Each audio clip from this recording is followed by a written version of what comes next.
Trend Alert com Tessa Peters. A carga mais nova e mais grande llega. E a verdade não nem logra sacar turcosa fome.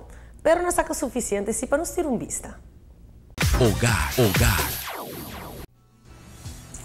Que eu para nos ter vista riba é a última tendência na passina cambia o look de hogar. Agora que na Trend Factory bota container yen com cabe 30 e o resultado tá essa aqui. Opção incrivelmente bonita, para se cambio não grande, fica menos chiquito para hogar. Sappiamo di peça não grande maneira essa aqui, para segura e detalhe para alegra gente com um. Uma tremenda notícia que nós podemos compartilhar com você. Agora que nós recebemos novo, uma linha fantástica de muebles. E muebles para o interior. E o resultado está essa aqui. Uma beleza moderna, contemporânea, mas também é clássico. E o que te surpreende mais cultura é o preço. Mas não o que te surpreende, mira, muebles similar maneira essa aqui, para praticamente doble preço. Imaginava essa aqui, a shape bonita, grande, com sua tafel de cultura de PG, para 3.500.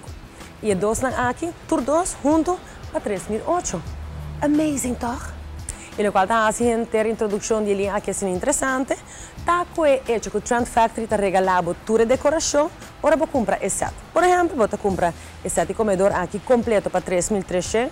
Beautiful, tremendo preço e vou receber toda a decoração. Vai para a de sala, mesma história. Mueble de comedor compacto, também botar aqui na ducha dessa aqui tá. A tela está fácil para se limpar também. Está super cute, super nice e o preço está fantástico. Outra coisa que impressiona para o preço é consoles. Nós turcos têm consoles aqui também com sua bracket, para botar a floating TV e para 435 é um estilo. Temos um extra espaço, cama extra, agora essa aqui tem sofá bed e essa aqui está 735. Bisame com o look aqui, a qualidade aqui, vou pôr um preço assim fantástico outro caminho.